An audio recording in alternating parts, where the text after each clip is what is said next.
"Daddy, that lady is shaking. Can we help her?" Darius looked down at his daughter, then at the old woman hunched over on the bus stop bench.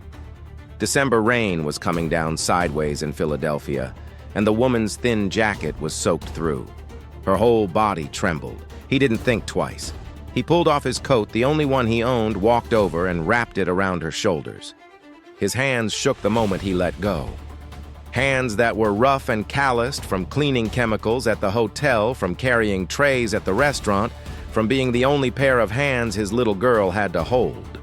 Now he was the one freezing standing there in just a thin restaurant shirt with his name tag still pinned crooked from a long shift, but he smiled at her anyway. "Stay warm, ma'am. Nobody should be out here like this." The old woman looked up at him, tears in her eyes. She whispered, "God bless you, sir." That coat cost him $12 at a thrift store on Lehigh Avenue. But the woman wearing it now owned a hospital worth $400 million, and in 72 hours, Darius's daughter would need that hospital to survive. Join me as we dive into this powerful story. But before we do, I started this channel because I believe stories like these need to be heard. Stories about real kindness, real struggle, and the moments that remind us we're all connected. If you believe that too, hit that subscribe button. Like this video, share it with someone who needs it today. Let's build something meaningful together. Now let's get back to Darius and the decision that changed everything. But Eleanor Whitmore was no ordinary old woman. And that bus stop bench was the last place anyone would expect to find her. 2 hours earlier, Eleanor had been sitting at the head of a mahogany conference table on the 14th floor of Whitmore Medical Center, the hospital she built. The hospital with her name carved into the stone above the front entrance. 40 years ago, she'd started it with nothing but a small loan, a medical degree, and a promise she made to her dying mother. She'd passed from a heart condition that could have been treated if the family had money. They didn't. And Eleanor swore that no child, no family would ever go through what her family went through. Not if she could help it. Whitmore Medical Center grew into one of the top cardiac hospitals in the entire Mid-Atlantic region, a $400 million institution. Eleanor had poured her life into it. Every hallway, every operating room, every policy that said no child gets turned away. But tonight, the board wanted to sell. Medvance Health Group, a massive corporate chain out of Chicago, had put an offer on the table. The numbers were staggering. The board members sat there with dollar signs in their eyes, talking about shareholder returns and market valuation like the hospital was a stock ticker instead of a place where children's lives were saved. And the voice pushing hardest for the sale, it belonged to her own son. "Mom, this is business," Nathaniel had said, leaning forward in his chair. "Medvance is offering 3 times the current valuation. We'd be foolish to walk away from that." Eleanor had looked at her son, 42 years old, brilliant surgeon, top of his class at the University of Pennsylvania. But somewhere along the way, Nathaniel had stopped seeing patients and started seeing numbers. This hospital was built to serve people, Nathaniel, not to be flipped like a piece of real estate. And it has served people for 40 years. But the world has changed. Mom Healthcare is a business now. You can't run a hospital on idealism. The room had gone quiet. 8 board members. Not one of them spoke up for Eleanor. Not one. She'd stood up slowly, looked around the table at the faces she'd trusted for decades. Then she said very quietly, "This hospital will not be sold. Not while I'm alive." And she walked out. She didn't call her driver.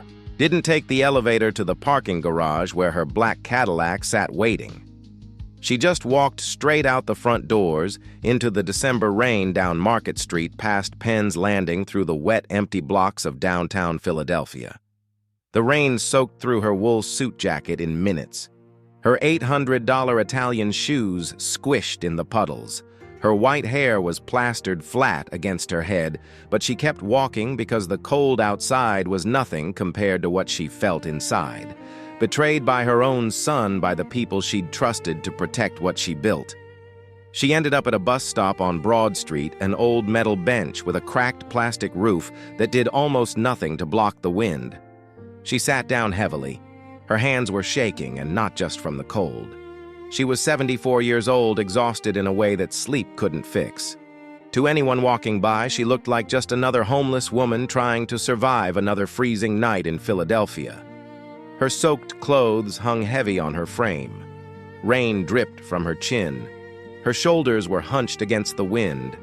And that's exactly how Darius found her. And here's something worth pausing on for just a moment. Eleanor had spent 40 years inside boardrooms and operating theaters, surrounded by people who knew her name. But it took being invisible, being mistaken for someone the world had forgotten, before she could see the world clearly again. Sometimes the people we walk past every day are the very ones holding the answer to a question we haven't even thought to ask. Now back to the story. But before we get to that moment, you need to understand who Darius Brooks was. Because when he gave that old woman his coat, he wasn't just being kind, he was being himself. And his story is just as important as hers. Darius was 31 years old, a black single father raising a little girl in a city that wasn't always built to make his life easy. He worked 2 jobs. Monday through Friday, he cleaned rooms at the Liberty View Inn. Checkout at noon meant 12 rooms stripped, scrubbed, and reset before 3 o'clock. Then he'd take the number 7 bus across town to Mama Ruth's Kitchen, a small soul food restaurant on Girard Avenue, where he waited tables from 5 until close. On a good night, he made about $40 in tips. On a bad night, less than 20. He worked through back pain that started before sunrise and stayed past midnight.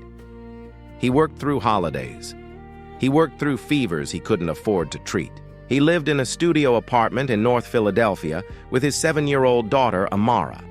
The apartment was small, 1 room, a kitchenette, and a bathroom with a shower that only ran hot for about 6 minutes, but it was theirs, and Darius kept it spotless.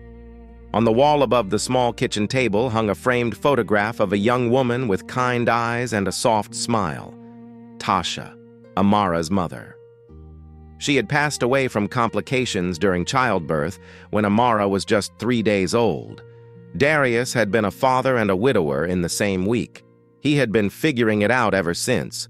Amara was the center of his universe, a bright, curious, talkative girl with a wide smile and eyes that never stopped moving. Every morning before school, Darius would sit her between his knees on the living room floor and patiently braid her hair into neat cornrows, fastening tiny pink and yellow beads at the ends. His big hands moved gently. Some mornings she'd squirm and complain. Other mornings she'd hum and tell him stories about her dreams. Either way, he never missed a day. That was their ritual. That was their language. She loved drawing. She loved asking questions about everything. She loved pretending to be a superhero. But Amara was also sick. She'd been born with a condition called tetralogy of Fallot, a congenital heart defect. 4 problems with the heart, all at once. Her doctor at the free clinic had explained it to Darius when Amara was just 3 months old. He still remembered every word. This condition affects about 1 in every 2,500 babies born in America. Mr. Brooks, Amara's heart has a hole between the 2 lower chambers, and the valve leading to her lungs is too narrow. Her blood isn't getting enough oxygen. That's why her lips turn blue sometimes. She'll need surgery, open heart surgery, ideally before she turns 8. Amara was 7 now, and her 8th birthday was 4 months away. The surgery would cost somewhere between $180,000 and $250,000. Darius's Medicaid covered part of it, but not nearly enough. He was still short more than $80,000. He'd called every number he could find, applied to every program, filled out every form. But the waiting lists were long, the approvals were slow, and the clock was ticking. That night, the night of the coat, Darius had just finished his shift at Mama Ruth's. He'd picked up Amara from his mother Loretta's house in Germantown.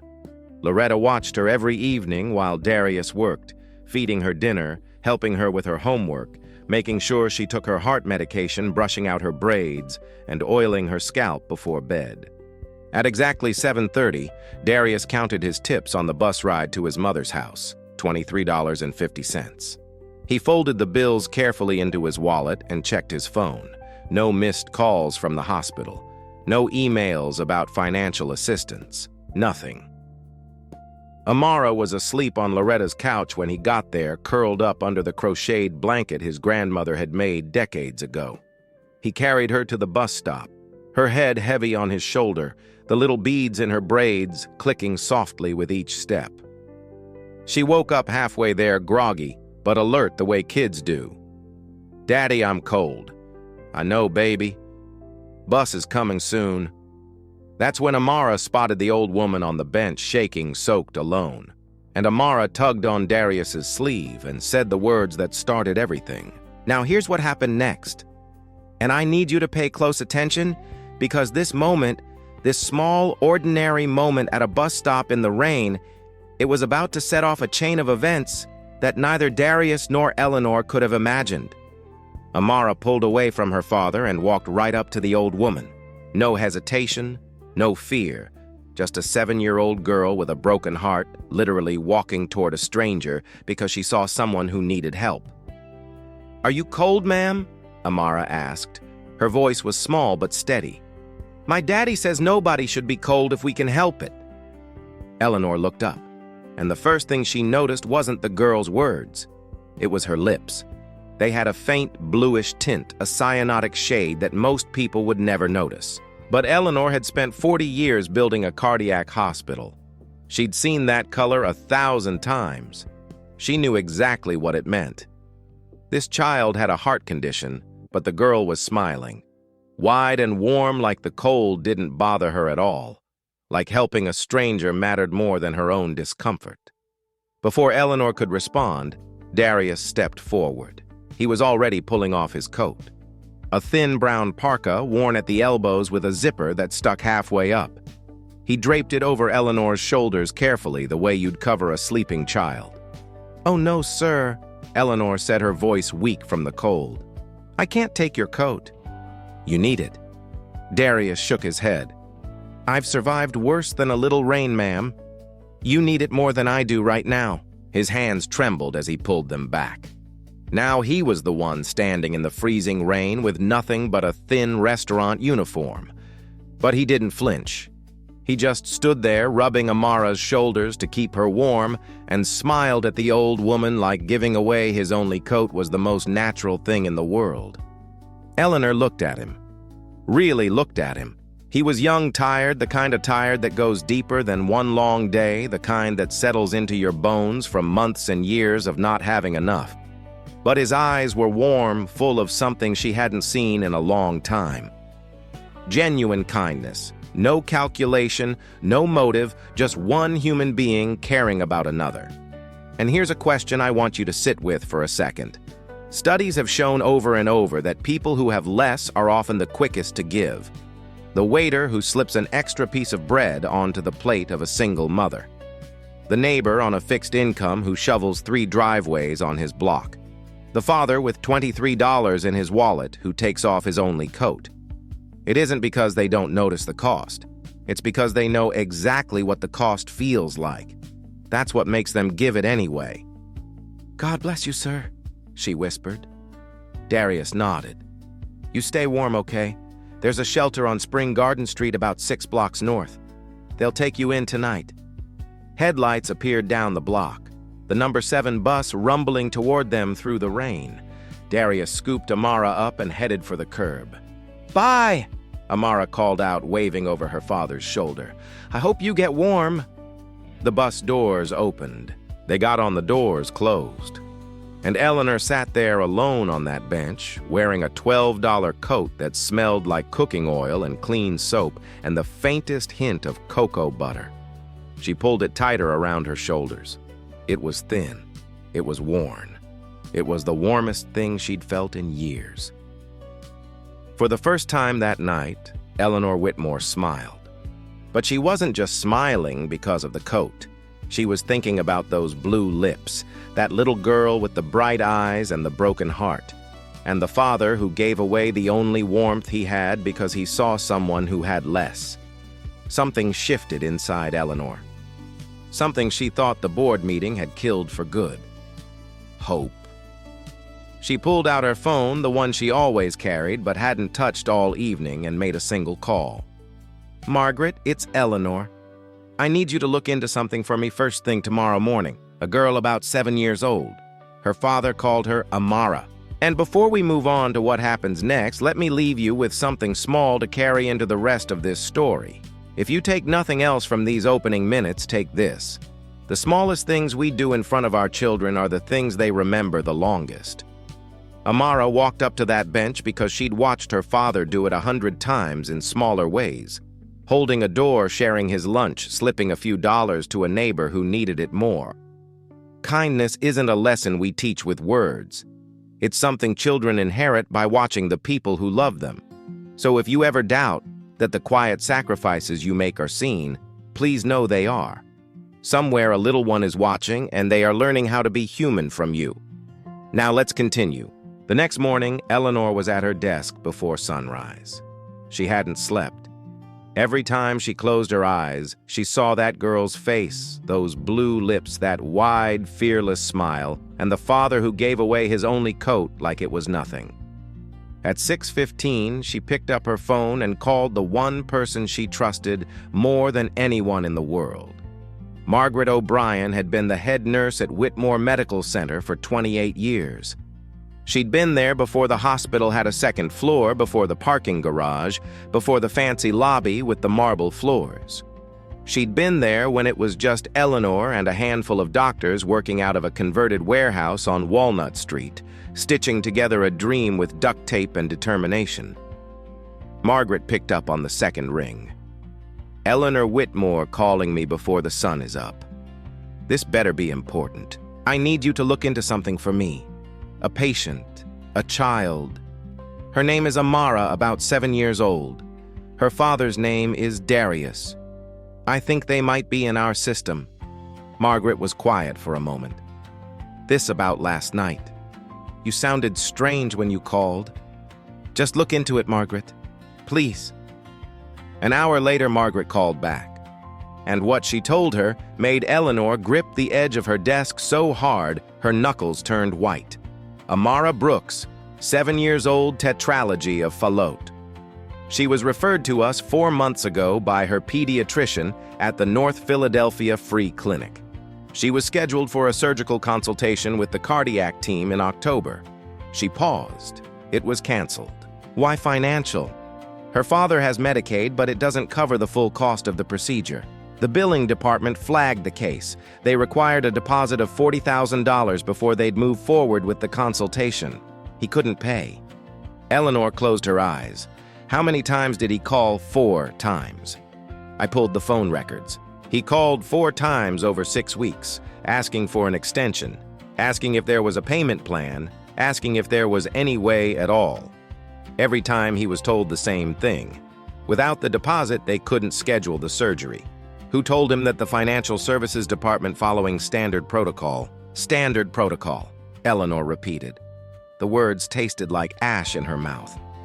Eleanor, listen to me. Margaret's voice softened. This man isn't some deadbeat. I looked at his file. He works 2 jobs. He's been raising his daughter on his own since she was a newborn. He applied to every assistance program in the state. Chip mended Little Hearts, the Ronald McDonald House Fund. He even started one of those online fundraiser pages. He's raised $2,300 in 3 weeks. He needs $80,000 more. Eleanor said nothing. You know what's happening out there, right? Margaret continued.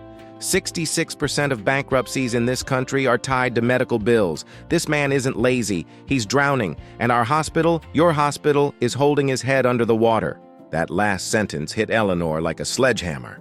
Her hospital. The hospital she built so that no child would ever be turned away.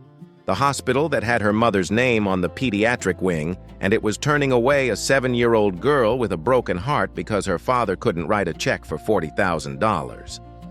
She sat there in her leather chair, surrounded by awards and framed photographs and 40 years of accomplishments, and she felt sick. Thank you, Margaret, she said quietly. I'll handle it. Eleanor, what are you going to do? I don't know yet, but that girl is getting her surgery.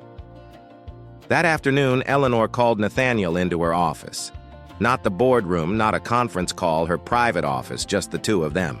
Nathaniel arrived in his white coat stethoscope around his neck, looking like exactly what he was, a world-class cardiac surgeon, top 5 in the country for pediatric heart repair. Eleanor had never been more proud of her son's hands or more disappointed in his heart. "I need to ask you something," Eleanor said. "If a 7-year-old child needed heart surgery and her family couldn't afford it, what should we do?" Nathaniel leaned back in his chair. "That depends on the specifics. What's their insurance situation? Medicaid doesn't cover the full procedure. Family can't make the deposit. Then we refer them to the state assistance program. There's a wait list, but that's the appropriate channel. The wait list is 8 months long, Nathaniel. The child needs surgery now. Mom." Nathaniel's voice took on that careful, measured tone he used when he thought his mother was being unreasonable. "We can't absorb every case that falls through the cracks. The board is already reviewing our charity write-offs. If we start making exceptions, where does it end?" "It ends with a child being alive," Eleanor said. "That's emotional thinking, not strategic thinking." Eleanor stared at her son, and for a moment, she didn't see the 42-year-old surgeon. She saw herself 30 years younger, sitting in this very chair, telling her accountant that the numbers had to work, that they'd figure out the community programs later, that right now the priority was growth. She'd built the machine, and now the machine was running exactly the way she designed it. Efficient, profitable, and heartless. Eleanor remembered the day Whitmore Medical Center opened its doors. She'd stood on the front steps with Margaret beside her, a crowd of neighbors and community members filling the sidewalk. And she'd said, "This hospital will never turn away a child. Not today. Not ever." She wondered when that promise had become just words on a wall. "You can go, Nathaniel," Eleanor said quietly. Nathaniel stood up. At the door, he paused. "Mom, I know you care, but caring doesn't keep the lights on." After her son left, Eleanor sat alone for a long time. Then she made a decision. She wouldn't use her money to fix this. Not yet. She wouldn't pull rank or override the board.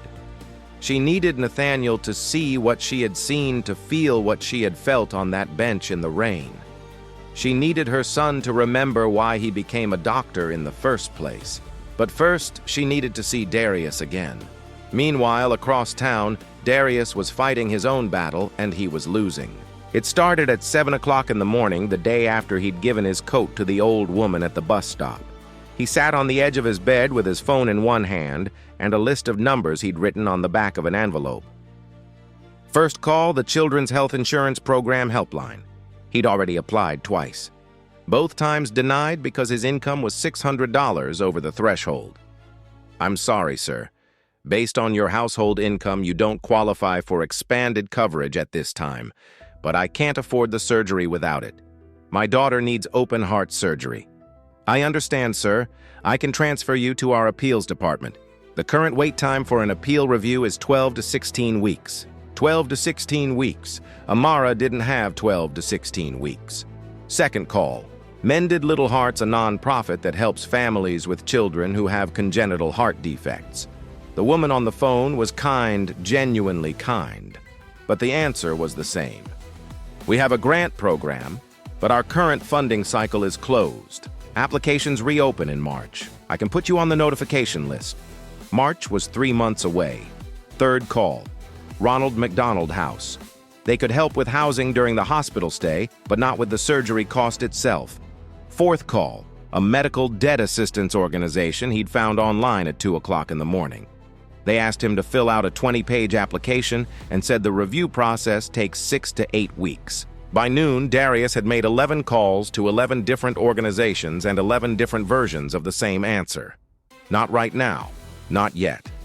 Fill out this form. Get in this line. Wait."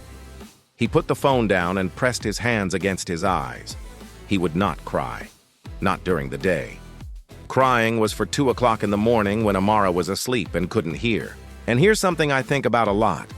We have a habit in this country of dividing struggling people into 2 categories: the deserving and the undeserving. We picture the undeserving when we hear about denied claims and long wait lists. We don't picture the man who's been awake since 4:30 to braid his daughter's hair before he runs to catch the first bus to his first job. We don't picture the 11 phone calls made on a single morning off, each one ending in the same gentle professional no. The system isn't built to be cruel on purpose. It's built to be efficient. But efficiency without imagination has a way of stepping right over the people it was meant to serve. I just think that's worth saying out loud. That afternoon, he picked Amara up from school. Usually, she ran out the front door at full speed, backpack, bouncing, shouting about her day before she even reached him. Today, she walked slowly. Her teacher, Miss Rebecca, was beside her, holding her hand. She had a rough afternoon, Miss Rebecca said quietly. She got winded during recess, had to sit out. She said her chest felt funny. Darius knelt down in front of his daughter. Her lips were darker than yesterday.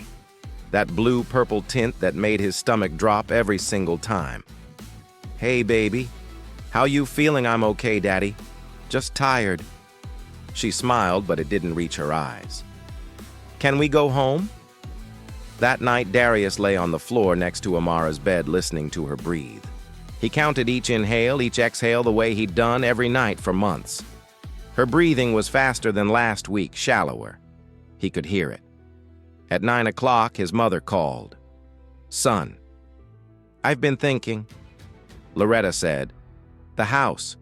I can sell the house. It's not worth much, but maybe 50,000-60,000. It's enough to get closer to what you need." "Mama, no. That house is everything you have. Amara is everything I have. I'm not letting you sell your home. I'll figure this out. Darius Michael Brooks, you listen to me. You've been figuring this out alone since the day we buried Tasha. Let me help." "I said no, Mama." Darius's voice cracked. "Please, I'll find a way." Loretta was quiet, then softly. "Okay, baby, but the offer stands always." After they hung up, Darius sat at the kitchen table. It was past 2 in the morning. The apartment was silent, except for the hum of the refrigerator and the soft rhythm of Amara breathing in the next room. He spread out the hospital bills on the table. The numbers blurred through his tears. $2,300 raised on GoFundMe. $80,000 still needed, and time was running out. He put his head down on the table and cried silently, the way he always did, because Amara could not hear her father break, and he had no idea that the woman he'd given his coat to was at that very moment planning something that would change everything. 3 days later, Eleanor walked into Mama Ruth's kitchen on Girard Avenue at 6:30 in the evening. She'd changed out of her usual suit. Instead, she wore a simple gray sweater, plain slacks, and a flat cap pulled low over her forehead. No watch, no jewelry, nothing that would give her away. She looked like any retired woman out for a quiet dinner. Margaret had told her where Darius worked. She told herself she just wanted to see him one more time to confirm what she already felt. But the truth was, she needed to. Something about that man had gotten under her skin in a way nothing had in years. The restaurant was small, maybe 15 tables, half of them full. The smell of collard greens and fried chicken hit her the moment she walked in. It reminded her of her mother's kitchen. A lifetime ago, she sat at a corner table by the window and picked up the laminated menu. A moment later, Darius appeared. He was wearing the restaurant's uniform, a plain black shirt and an apron tied at the waist. His hair was cut short and his beard was neatly trimmed, despite the long day already behind him. He looked tired, the same bone-deep tired she'd noticed at the bus stop. But he was smiling, a real smile, the kind that costs effort when you're running on empty. "Good evening, ma'am. Welcome to Mama Ruth's. Can I get you something to drink?" Then he stopped. His eyes went wide.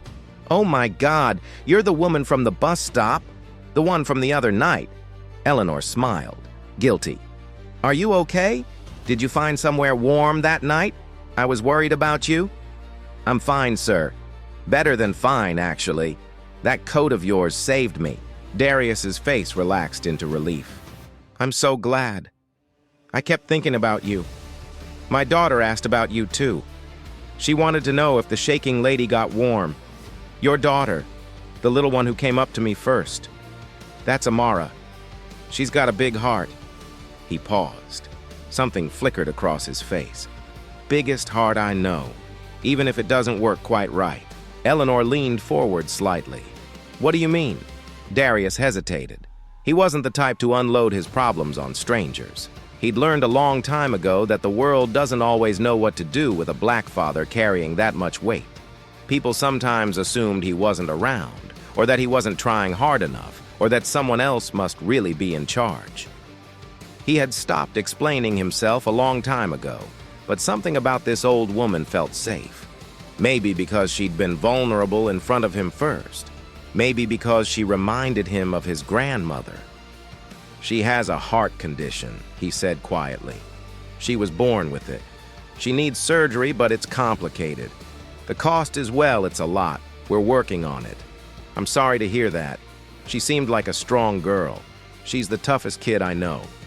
His voice caught, just for a second. Then he straightened up and smiled again. She just needs a chance. That's all. Just a chance. Eleanor nodded slowly. I believe she'll get one. Can I get you the smothered pork chops? That's the special tonight. Miss Ruth makes them from scratch. They talked a little more while Darius brought her food. He checked on her between other tables, always moving, always working. Eleanor watched him. She noticed how he remembered every regular's name, how he refilled the sweet tea for the old couple in the corner without being asked, how he slipped an extra piece of cornbread onto the plate of an elderly woman eating alone. When a customer at table 4 snapped his fingers and complained that his food was cold, Darius apologized warmly and had a fresh plate out in 4 minutes. No attitude, no eye roll, just grace under pressure. When Eleanor finished her meal, she left a $100 bill folded under the edge of her plate. She stood up quietly, put on her cap, and headed for the door. She was halfway down the block when she heard footsteps behind her. Ma'am, wait. Darius caught up to her, slightly out of breath, holding the $100 bill. I think you made a mistake. You left a $100 bill. Your meal was only $14. Eleanor looked at him. This man who needed $80,000, who was drowning in medical debt, who probably hadn't bought himself anything in months, was chasing her down the street to return money she thought she'd left by accident. It's not a mistake, son, she said gently. You earned it, ma'am. I can't take this. It's too much. Then consider it a gift from a grateful old woman who was cold and alone and who met someone kind enough to care. Darius's eyes glistened. He opened his mouth to argue, then closed it. He folded the bill carefully and held it to his chest. Thank you, he whispered. You have no idea what this means. I think I do, Eleanor said softly. Take care of that girl. She's lucky to have you. She turned and walked away into the evening. Behind her, Darius stood on the sidewalk watching her go, holding a $100 bill like it was made of gold.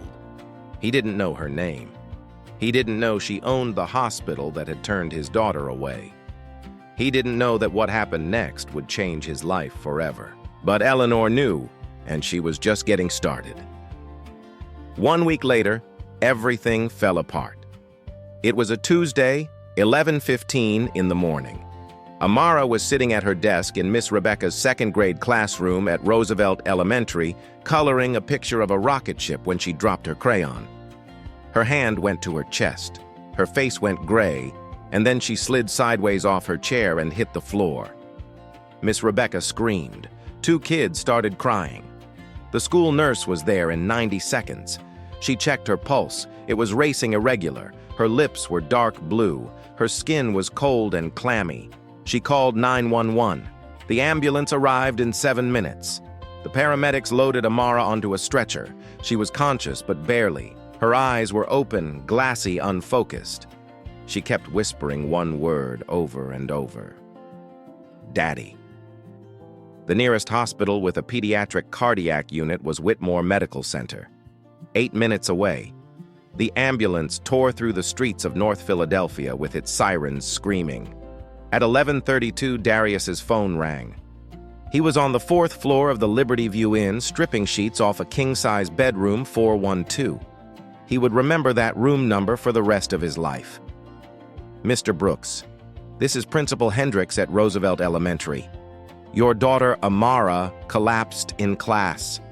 An ambulance has taken her to Whitmore Medical Center. You need to get here now. Darius dropped the sheets. He didn't grab his bag. He didn't clock out. He didn't tell his supervisor.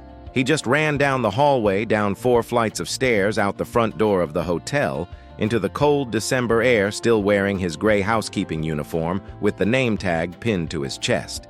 He couldn't afford a cab. The bus would take 30 minutes. So he ran 6 blocks to the number 7 bus stop, caught the bus by seconds, rode it for 12 agonizing minutes, then ran another 3 blocks from the bus stop to the hospital entrance. He burst through the emergency room doors at 12:08, hair wild, chest heaving, eyes frantic.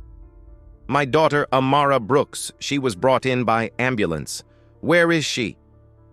A nurse led him down a long white hallway to the pediatric emergency unit, and there was Amara, his baby, lying on a hospital bed that looked too big for her small body wires attached to her chest, an IV line in her arm, an oxygen mask over her face monitors beeping in a steady mechanical rhythm. She looked so small, so fragile, like a leaf that the wind could carry away. One of her tiny braids had come loose from its bead. Darius noticed that detail before anything else. The little pink bead that had been there this morning was gone. And the smallest, strangest thought crossed his mind. He needed to fix her hair. He needed to be the daddy who fixed her hair. Darius grabbed her hand. It was cold. Baby, I'm here. Daddy's here. Amara's eyes fluttered open. She tried to smile beneath the oxygen mask. Her voice came out thin, barely a whisper. Daddy, don't cry. I'm okay. But she wasn't okay, and Darius knew it. Dr. Sullivan, the attending cardiologist, pulled Darius into the hallway 10 minutes later. He was a tall man with kind eyes and a voice that was clearly practiced at delivering bad news gently. Mr. Brooks, your daughter's condition has deteriorated significantly. The tetralogy of Fallot that was diagnosed earlier. It involves 4 structural defects in her heart. The hole between her ventricles, the narrowing of her pulmonary valve, the thickened right ventricle, and the displaced aorta. All 4 of these problems are now creating a critical situation. Her blood oxygen levels are dangerously low. What does that mean, Darius asked, though he already knew? It means she needs surgery, open heart surgery. We need to repair all 4 defects at once, and we need to do it within 48 hours. If we wait longer than that, the risk of cardiac arrest increases substantially. 48 hours, 2 days. That was all the time his daughter had left. The estimated cost of the procedure is approximately $220,000. Dr. Sullivan continued, I know that's a significant number, and I want you to know that our financial services team can work with you on options. I'll sign anything, Darius said immediately. I'll pay anything, whatever it takes. Just save my daughter. I understand. Let me connect you with our billing department. 20 minutes later, Darius sat across from a woman in a beige blazer in a small office on the first floor. The woman had a computer screen in front of her and a practiced professional expression that held no warmth. Mr. Brooks, I've reviewed your insurance coverage. Your Medicaid plan covers a portion of the procedure, but there's a remaining balance of approximately $87,000. Without insurance approval or a deposit of at least $40,000, we're unable to schedule the surgery at this time. At this time, Darius's voice cracked. My daughter could die in 48 hours. What do you mean at this time? I understand your concern, and I'm sorry, but hospital policy requires financial clearance before we can proceed with elective surgical procedures. Elective. There is nothing elective about this. My 7-year-old daughter is upstairs right now with a broken heart, and you're telling me you won't fix it because I don't have $40,000. The woman looked down at her keyboard. I can give you a list of financial assistance programs and emergency funding sources. Some of them have expedited review processes. Darius stared at her. The fluorescent lights buzzed overhead. The clock on the wall ticked. And for the first time in 7 years of fighting, Darius had no idea what to do next. He walked back upstairs to Amara's room. He sat down in the plastic chair beside her bed. He took her hand again. Amara looked up at him. "Daddy, why are you sad?" "I'm not sad, baby. I'm just thinking about how much I love you." Amara smiled. That wide, bright smile that could light up any room, even a hospital room, with beeping machines and fluorescent lights. "I love you too, Daddy. More than rocket ships." Darius pressed her hand against his cheek and closed his eyes. 48 hours, $40,000, and a system that would let a child die over paperwork. He had never felt more alone in his life, but he wasn't alone because 2 floors up in an office with her name on the door, a phone was ringing. Margaret O'Brien picked up on the first ring. She'd been waiting for this moment since the girl came through the emergency room doors. She dialed Eleanor before her coffee was even cold. "Eleanor, it's Margaret. That girl you asked me about, Amara Brooks. She just came in through the ER." Silence on the other end. "It's bad, Eleanor. Her oxygen levels are critical. She collapsed at school this morning. Dr. Sullivan is stabilizing her now, but the surgery can't wait. She needs it within 48 hours. More silence. Then Eleanor's voice low and tight. "Who's the surgeon on call for pediatric cardiac? Dr. Sullivan can do a standard repair, but this case is complex. 4 defects, a 7-year-old's heart. This needs a specialist clearance. This needs the best. This needs Nathaniel." "Yes, it does." Eleanor was quiet for a long time. Through the phone, Margaret could hear her breathing. She'd known this woman for 28 years. She knew what that silence meant. She was making a decision. "Set up a meeting with my son," Eleanor said finally. "Tonight my office, 8 o'clock. And if he says no, then I'll have to find another way. But he won't say no, not after he hears what I have to tell him." Eleanor hung up. She sat alone in her study at home, looking at the framed photograph on her desk. It was an old picture, black and white, of a woman holding a baby. Her mother holding her, taken 2 years before her heart gave out. She picked it up, held it for a long moment. "I'm not going to let this happen again, Mama," she whispered. "Not in my hospital, not on my watch." That evening at 8 sharp, Nathaniel walked into his mother's office at Whitmore Medical Center. He was still in his scrubs. He'd been in surgery until 6:30, a routine valve replacement on a 60-year-old man with excellent insurance. The surgery had gone perfectly. It always did. Nathaniel's hands never failed him. It was his heart that had gone quiet. Eleanor was standing by the window looking out at the Philadelphia skyline. She didn't turn around when Nathaniel came in. "You said it was urgent." "Sit down, son." Nathaniel sat. He crossed his arms. His body language said everything. He was already defensive.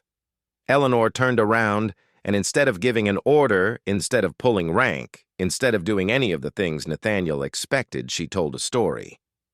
She told Nathaniel about the night it rained, about sitting on a bus stop bench, soaked to the bone after the board meeting, about a little girl who tugged on her father's sleeve and said, "Daddy, that lady is shaking. Can we help her?" She told him about a man who took off his only coat and wrapped it around a stranger's shoulders. A man who was freezing and tired and barely surviving. A man who had been raising his little girl alone since the day she was born, and who still had enough left over to think about someone else. A man whose daughter needed a $220,000 surgery that he couldn't afford. That man's daughter is in this hospital right now. Eleanor said room 314 pediatric cardiac unit. Amara Brooks, 7 years old, tetralogy of Fallot. She needs surgery in the next 48 hours or she will die. And the billing department told her father they can't schedule it without a $40,000 deposit. Nathaniel's jaw tightened. "Mom, I've heard this before. You can't fix the entire healthcare system by guilt-tripping me into doing free surgeries. I'm not trying to fix the entire healthcare system. I'm trying to save one girl. And what about the next one and the one after that? Where does it stop?" Eleanor leaned forward. "When you were 12 years old, you told me you wanted to be a heart surgeon. Do you remember what you said when I asked you why Nathaniel said nothing? You said because I want to fix what's broken inside people. Mom, not just their hearts, everything. Nathaniel's face flickered just for a second. Something moved behind his eyes. That was a kid talking. He said, "The real world doesn't work that way." Then why does a 7-year-old girl have to die because the real world doesn't work that way? The room went silent. The clock ticked on the wall. Neither of them moved. "You're guilt-tripping me," Nathaniel said, but his voice had lost its edge. "No, I'm reminding you who you are. You took an oath, Nathaniel. You stood in front of your professors and your classmates, and you swore to do no harm. You swore to put the patient first, not the billing department, not the board of directors, the patient. You think I don't know that." Nathaniel's voice rose. "You think I don't think about it. Every single day I became a doctor to help people, Mom, but this hospital runs on money, and every charity case we take on is another argument with the board. Another fight I have to have. I'm tired of fighting." "Then stop fighting the board," Eleanor said quietly, "and start fighting for the girl." Nathaniel stood up. His chair scraped against the floor. He walked to the door, put his hand on the handle. "Room 314, he said without turning around. "Room 314. Nathaniel opened the door and walked out. He didn't say yes, but he didn't say no. And Eleanor sat there, her hands clasped together, hoping that somewhere inside her brilliant, stubborn, broken son, there was still a 12-year-old boy who wanted to fix what was broken. Before we go further, let me say one thing about this part of the story, because I think a lot of us know it personally. We rarely lose the people we love in a single moment. We lose them slowly, one compromise at a time. Nathaniel didn't wake up one morning and decide to stop seeing patients as people. He just got tired. The board got louder, the numbers got bigger, the days got longer. Little by little, the noise of running a hospital drowned out the quiet voice of the 12-year-old boy who wanted to fix what was broken. That happens to all of us in our own ways. The good news is that voice doesn't disappear. It just waits. Sometimes it takes a stranger or a child or a single sentence from someone who loves us to reach in and turn the volume back up. So if you've felt yourself getting quieter inside, please don't take that as the end. Take it as a sign that something inside you is still listening, still hoping someone will remind you. The next morning at 6:15, Nathaniel walked into Whitmore Medical Center through the staff entrance. He told himself he was just going to check the file review, the imaging, see if the case was even operable. He was not going to visit the patient. He was absolutely not going to get emotionally involved. He pulled up Amara's chart on his tablet. Tetralogy of Fallot severe. The echocardiogram showed all 4 defects clearly. The ventricular septal defect was large. The pulmonary stenosis was critical. The right ventricular hypertrophy was advanced, and the overriding aorta was positioned exactly where it shouldn't be. It was a complex case, textbook but complex. Nathaniel studied the imaging for 20 minutes. He ran the numbers in his head. Surgical approach bypass time recovery protocols. His hands were steady. His mind was clear. This was the part of medicine he loved. The puzzle, the precision, the certainty that his skills could make the difference between life and death.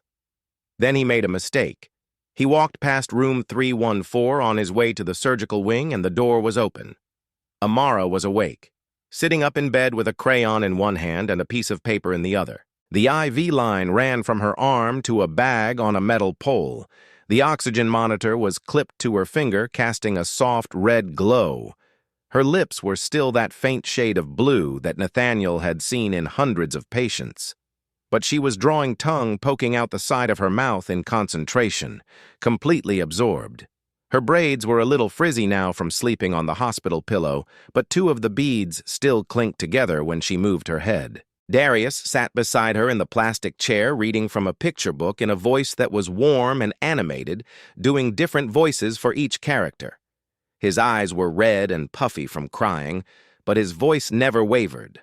Not in front of his daughter. Amara looked up and saw Nathaniel standing in the doorway. Her face broke into a grin.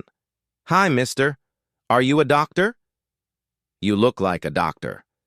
Nathaniel hesitated. He should keep walking. He should review the file from his office. He should not do this. Yes, he heard himself say, "I'm a doctor. Can you fix my heart because my heart is broken?" Like actually broken. Not like in the sad songs. Something cracked inside Nathaniel. Something he'd been holding together with schedules and spreadsheets and board meetings for years. He walked into the room. "I'm Dr. Whitmore." He said, "What's your name?" "Amara. And this is my daddy. He's a king." Darius looked up, startled. "Amara, don't bother the doctor." "She's not bothering me," Nathaniel said. He pulled up a chair and sat down next to the bed. "So, Amara, what are you drawing?" Amara held up the paper proudly. It was a crayon drawing of a man wearing a large golden crown. He was smiling and had a beard. Behind him were stars and what appeared to be a castle. "That's my daddy," Amara said. "I drew him as a king because he's a king. He just doesn't know it yet." Nathaniel looked at the drawing. Then he looked at Darius, who was pressing his hand over his mouth, trying not to cry. And he looked back at Amara, 7 years old, blue lips, broken heart, drawing her father as royalty in a hospital bed, because she didn't know how else to tell him he was everything. "That's a really good drawing," Nathaniel said. His voice was thick. "You can have it if you want," Amara offered. "I can make another one for Daddy." "I'd like that." "Thank you, Amara." Nathaniel stayed for 15 minutes. He listened to Amara talk about rocket ships and her favorite cartoon and the dog she wanted to get when she was bigger. He watched the girl's oxygen levels on the monitor. He watched how Darius held her hand the entire time without ever letting go. He noticed the housekeeping uniform he was still wearing, the name tag, the shoes that were worn down at the heels from standing all day. He noticed the gentle way Darius's thumb kept rubbing the back of Amara's hand, a small repeating motion, the kind a parent does without thinking, the kind that says, "I'm here. I'm here. I'm here." When he left the room, he stood in the hallway for a long moment alone, holding a crayon drawing of a king. Then he went to find Darius. He was standing at the vending machine at the end of the hall, staring at the options, but not buying anything. He couldn't afford to waste $1. "Mr. Brooks." He turned around. "I'm Dr. Nathaniel Whitmore. I'm a pediatric cardiac surgeon. I've reviewed your daughter's case and her imaging. Her condition is serious, but it's operable. I want to perform her surgery." Darius's face went through 3 emotions in 2 seconds. Hope, confusion, fear. "I appreciate that, doctor, I really do. But I've already been told without $40,000 they won't schedule the procedure and I don't have it. I've tried everything." Nathaniel looked at him. This man who worked 2 jobs, who gave his coat to a stranger in the rain, who was standing in a hospital hallway in a housekeeping uniform, trying to save his daughter's life. "I didn't ask about payment," he said. "I asked if you'd let me save your daughter." Darius blinked. "What, the surgery? I'll do it tomorrow morning."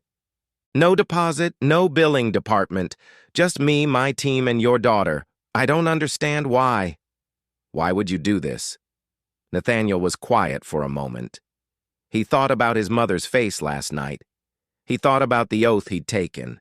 He thought about a 12-year-old boy who once wanted to fix everything that was broken, because someone reminded me why I became a doctor. Darius stared at him.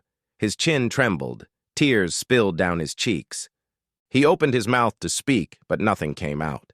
So he just nodded over and over, nodding through the tears. "Thank you," he finally managed. "Thank you. You have no idea what this means." "I think I do," Nathaniel said softly, and he meant it. Then Darius stopped. Something clicked behind his eyes. "Whitmore, your name is Whitmore, like the hospital." "Yes, my mother built this place." Darius looked at him for a long moment. Something flickered across his face, a shadow of recognition, a question forming, but it didn't fully take shape. "Not yet." "Your mother must be a good woman," he said. Nathaniel thought about his mother sitting alone in her office, begging her son to remember who he was. "She is," Nathaniel said quietly. "She really is." And before we move into what happens next, I want to leave you with one small thought as we close out this part of the story. We talk a lot in this world about big change, Policies, systems, institutions. And those things matter. They really do. But the truth is, most of the change that actually reaches a human being shows up the same way it did in that hospital hallway. One person in one moment choosing to do the harder, kinder thing. You may never run a hospital. You may never have $40,000 to give away. But you will almost certainly have a moment in your week when someone in front of you is quietly drowning and you will get to decide whether to keep walking or to stop. That choice is small, and it is also everything. Now let's see what happens next. The surgery was scheduled for 6 o'clock in the morning.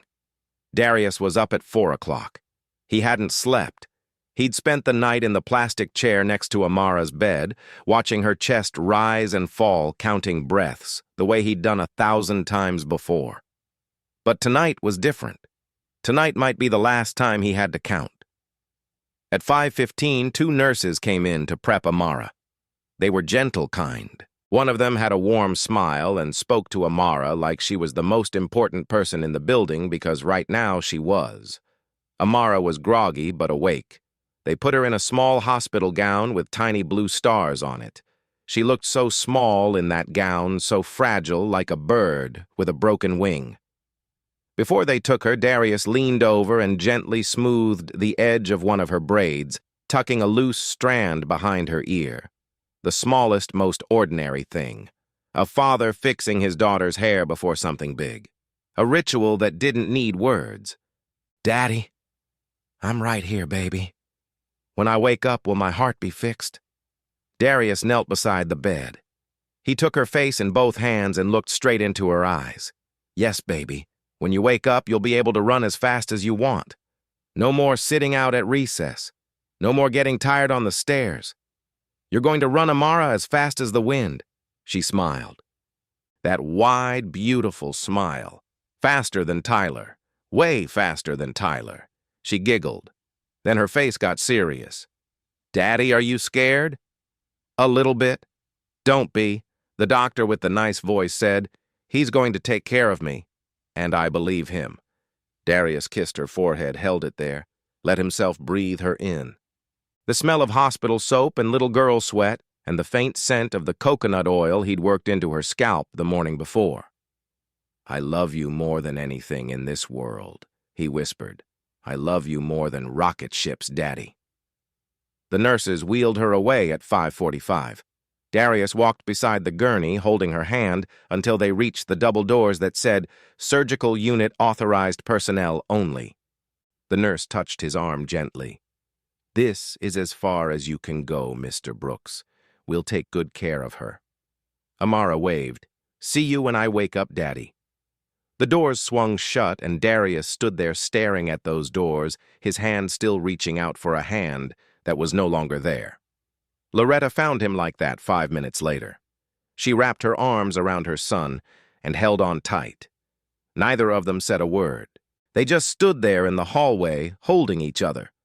While somewhere behind those doors, a team of surgeons prepared to open a 7-year-old girl's chest and fix what had been broken since the day she was born.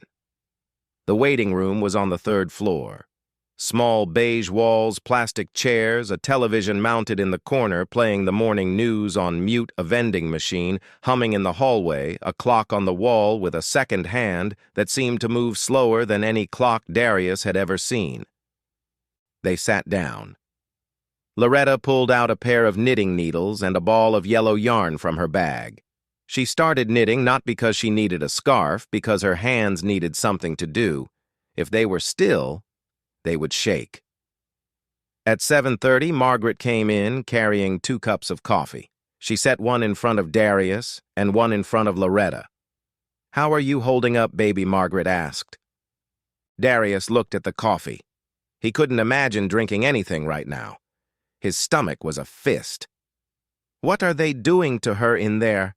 Loretta asked quietly. "Can you explain it to me in words I can understand?" Margaret sat down beside her. "Right now they've got Amara on a heart-lung bypass machine. That means a machine is doing the work of her heart and lungs while the surgeons operate. Dr. Whitmore is going to close the hole between the two lower chambers of Amara's heart. Then he'll widen the pathway to the lungs so more blood can get through. He'll repair the pulmonary valve so it opens and closes properly, and he'll reposition the aorta so it draws blood from the right place. 4 things, Loretta said. They're fixing 4 things at once. Yes, ma'am. 4 defects, 1 surgery. It usually takes between 5 and 7 hours. Loretta nodded slowly. Her knitting needles never stopped moving. Click, click, click. And after Darius asked if it works. When it works, Margaret corrected gently. She'll be in the ICU for a few days, then recovery physical therapy. But if everything goes well in a few months, that girl will be running around like she was born brand new. Darius closed his eyes. He pressed his palms together in his lap, and he prayed silently the way his mother had taught him, the way his grandmother had taught his mother. 1 hour passed, 2 hours, 3. Darius paced back and forth across the small waiting room. 12 steps one way, 12 steps back.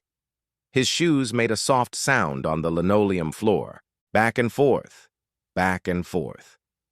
Loretta knitted. The yellow yarn grew into something shapeless and beautiful. Her lips moved silently. Prayers or counting stitches. Maybe both. At 10, a nurse came out. She's doing well. Dr. Whitmore is closing the septal defect now. Everything is on track? Darius nodded. He couldn't speak. 4 hours, 5 hours. The vending machine hummed. The clock ticked. A nurse's shoes squeaked in the hallway. Someone paged a doctor over the intercom. The world kept moving. But in that waiting room, time had stopped. 2 floors above in her office, Eleanor Whitmore sat at her desk. Her computer screen showed the security camera feed from the 3rd floor waiting room. She watched Darius pace. She watched Loretta knit. She watched Margaret sit with them, patient and steady as a lighthouse. And for the first time in longer than she could remember, Eleanor Whitmore cried. Not for the hospital, not for the board, not for herself. She cried for a father who gave his coat to a stranger, and a girl who drew kings with crayons, and a world that made it so hard for good people to survive. She cried because her son was downstairs right now doing the thing he was born to do, saving a life. Not for money, not for the board, for a child, the way it was always supposed to be. At 12:17 in the afternoon, 6 hours and 32 minutes after the surgery began, the double doors opened. Nathaniel walked out.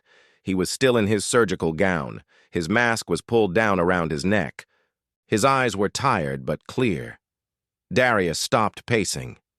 Loretta put down her needles. The room went completely still. Mr. Brooks. Darius couldn't breathe. The surgery was successful. We repaired all 4 defects. Her heart is beating on its own, strong and steady. Amara is going to be okay. For a moment, nothing happened. The words hung in the air like they needed time to become real. Then Darius's knees buckled. Loretta caught him, and they held each other sobbing right there in the middle of that beige waiting room with the muted television and the humming vending machine crying so hard that a nurse passing by in the hallway stopped and pressed her hand to her chest. Darius pulled away from his mother and reached for Nathaniel's hand. He took it in both of his and held it tight. "Thank you," he said, his voice broken and beautiful. "Thank you for giving my daughter a chance." Nathaniel looked at him, and something in his face was different. Softer, more open, like a window that had been shut for years, had finally cracked open. "She gave me something, too," Nathaniel said quietly. "She reminded me why this work matters." Margaret stood in the corner watching. She didn't say a word. She just smiled and wiped her eyes. An hour later, they let Darius into the ICU. Amara was asleep. Tubes ran from her arms and chest. An oxygen line sat beneath her nose. Wires connected her to a monitor that beeped softly with each heartbeat. But this time, the rhythm was different. It was steady, even strong. For the first time in 7 years, Amara Brooks's heart was beating the way it was supposed to.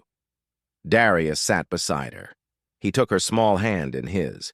He didn't speak. He just listened to the monitor. That steady, beautiful beep. The sound of his daughter's heart finally whole. 3 days later, Amara was sitting up in bed eating orange Jell-O and complaining that the hospital gown was itchy. Her color was better. Her lips were pink. Actually, pink. Darius kept staring at them, amazed, like he was seeing his daughter for the first time. That afternoon, a nurse came in and told Darius that someone wanted to meet him, a donor who had covered the full cost of Amara's surgery. A donor.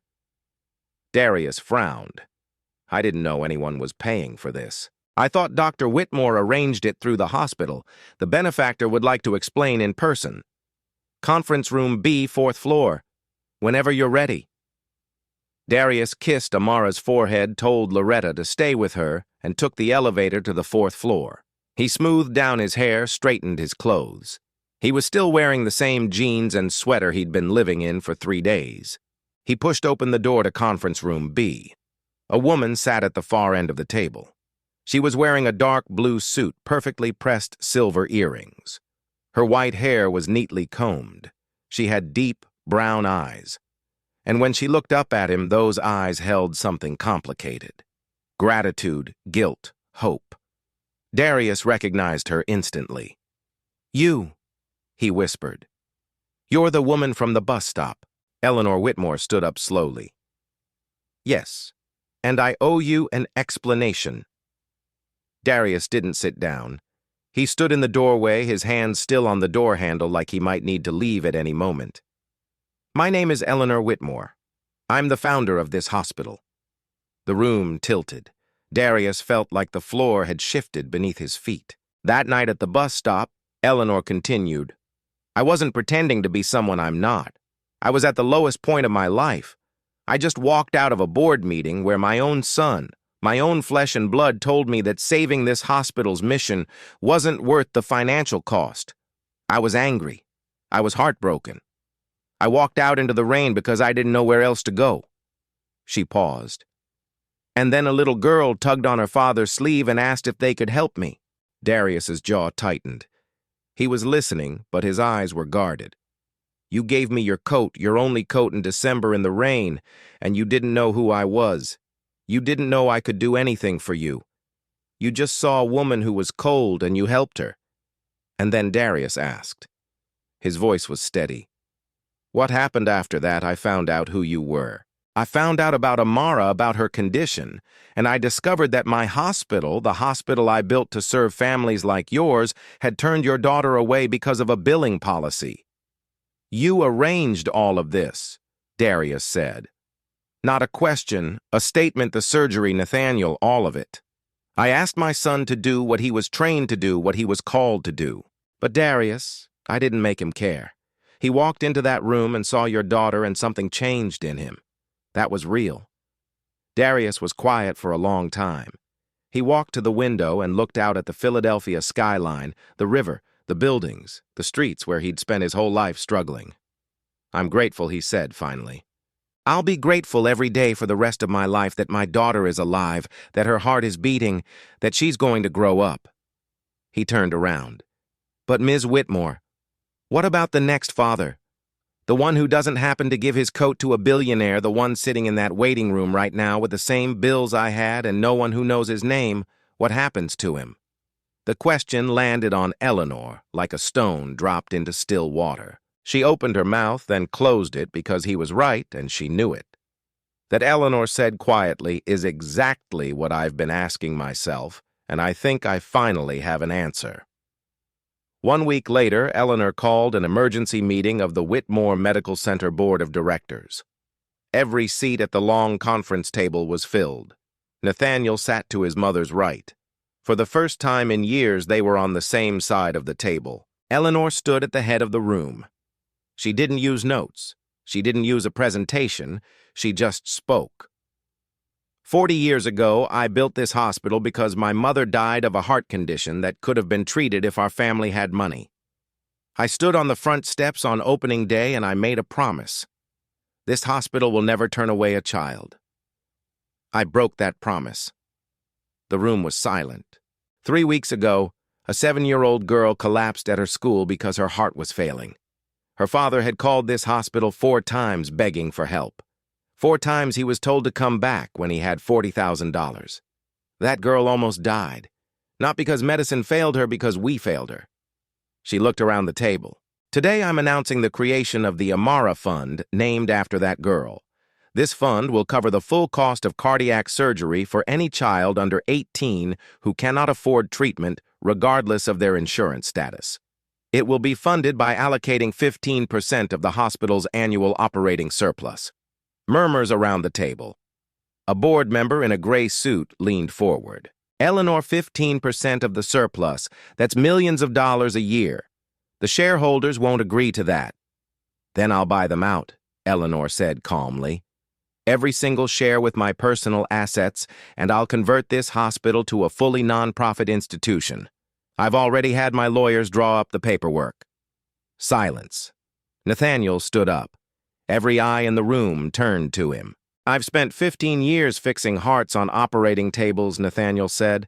I'm one of the best cardiac surgeons in this country. But I've been so focused on the science that I forgot about the people. A 7-year-old girl reminded me, and her father reminded me. He paused. I'm committing to performing 2 pro bono surgeries per month through the Amara Fund, and I'm asking every surgeon in this hospital to consider doing the same. He looked at his mother. Eleanor looked back, and between them, something that had been broken for a very long time began to heal. The board voted reluctantly, 11-3 in favor. After the meeting, Eleanor asked Darius to come to her office. I have a proposition for you. She said this hospital needs a patient advocate, someone whose job it is to help families navigate the system to make sure no parent sits in that waiting room alone drowning in paperwork and fear. The position pays $62,000 a year with full benefits, health, dental, vision. I want you to take it. Darius stared at her. You want me to work here at the hospital? I want you to do here what you already do everywhere else? Take care of people. Ms. Whitmore. I'm not a doctor. I'm not a nurse. I clean hotel rooms and wait tables. You're a father who fought the entire healthcare system to save his daughter. You understand what these families go through because you've lived it. There's no degree in the world that teaches that. Patient advocacy is one of the fastest growing roles in American healthcare. The Affordable Care Act expanded coverage, but millions of families still fall through the gaps. They need someone on their side, someone who speaks their language, someone who has been where they are. Darius was quiet. Why me? He asked. Because when you sat in that waiting room, terrified and alone, you swore you'd find a way, and you did. I want you to help other parents find their way, too. Darius thought about it for a long time. He thought about the hotel rooms, the restaurant shifts, the bills that never stopped coming. He thought about Amara upstairs in her hospital bed, drawing pictures of rocket ships and kings. And he thought about the woman in the billing office, the one in the beige blazer, who had looked at her computer screen and said without a deposit of at least $40,000, we can't schedule the surgery at this time. And how in that moment, Darius had felt more alone than he had ever felt in his life. I'll do it, he said. Not because of the money, because I know what it feels like to sit in that waiting room alone. And no one should have to feel that. Eleanor smiled, a real smile, the kind that came from somewhere deep. Welcome to Whitmore Medical Center, Darius. 1 year later, Amara Brooks was 8 years old, and she was running. Not jogging, not walking fast, running full speed, arms, pumping legs, flying across the schoolyard at Roosevelt Elementary, chasing Tyler Anderson in a race that she had been waiting her entire life to run. Her braids flew behind her, the little colorful beads catching the sunlight with every step.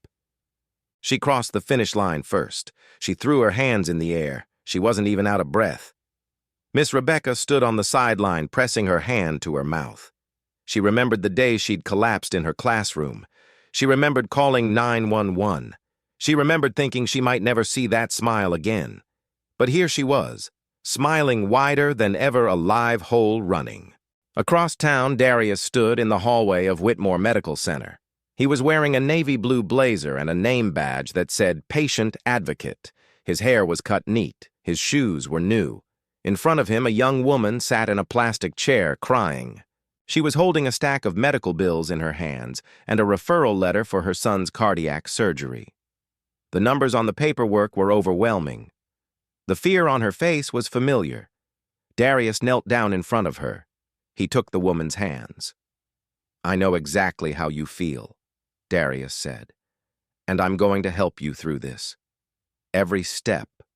You are not alone." The woman looked up at him, hope breaking through the tears. In its first year, the Amara Fund had provided full surgical funding for 47 children, 47 families who would have been turned away, 47 kids who got to run again. Nathaniel performed 2 pro bono surgeries every month. He started a mentorship program for young surgeons, teaching them that medicine was about more than precision. It was about people. He and Eleanor had dinner together every Sunday night. Now, they didn't always agree, but they always showed up. Eleanor still took walks through North Philadelphia. Not in disguise, not to test anyone. She walked because it kept her honest, because it reminded her that the world looked different from a bus stop bench than it did from a 14th floor office. And every time she passed that particular bench on Broad Street, the one where she'd sat shivering in the rain, she smiled because that bench was where everything changed. That evening, Darius came home from work. He opened the front door of the small house he'd been able to rent in a better neighborhood. Clean, bright 2 bedrooms, a yard where Amara could run. Daddy Amara slammed into his legs like a small tornado. He scooped her up and held her tight. She smelled like grass and sweat, and little girl, her cheeks were flushed from running. Her lips were pink, beautifully, perfectly pink. "I beat Tyler today," she said, "by a lot. I am so proud of you, baby." He carried her inside and set her down. She ran off to her room to draw, and as Darius hung up his coat by the door, his eyes landed on the wall above the couch. There, in a simple wooden frame, hung a crayon drawing. A man with a beard wearing a large golden crown, stars behind him, a castle in the background, and at the bottom, in wobbly 7-year-old handwriting, the words, "My daddy, he's a king. He just doesn't know it yet." Next to it hung another framed photograph. Tasha smiling, holding a newborn Amara, 3 generations of love on one wall. Darius stood there for a moment looking at that drawing, and he thought about everything that had happened. A cold night, a shivering woman, a $12 coat, a broken heart that got fixed, a system that got changed, a life that got saved. Not just Amara, his too, and Eleanor's and Nathaniel's and 47 other families who would never know about the night it all started. He hadn't given away a coat that night. He'd given away a piece of himself. And somehow the world gave everything back. From down the hall, Amara called out, "Daddy, come look. I'm drawing a new one. It's you and me and rocket ships." Darius wiped his eyes. He smiled and he went to his daughter. "And before I let you go, I want to leave you with one last thought, just from me to you. We tend to think of kindness as something we do when we have extra time, extra money, extra energy. But the people in this story didn't have any of that. Darius didn't have an extra coat. Eleanor didn't have an extra ounce of strength left. Nathaniel didn't think he had any room in his life for one more case. And yet, when the moment came, each of them gave something they didn't really have to spare. And somehow, none of them ended up with less. They ended up with more. Maybe that's the part nobody warns us about. That kindness isn't subtracted from your life. It's added. Sometimes quietly, sometimes years later, sometimes through a stranger you've already forgotten. So if you're tired today, if you feel like you've got nothing extra to give, please be gentle with yourself first.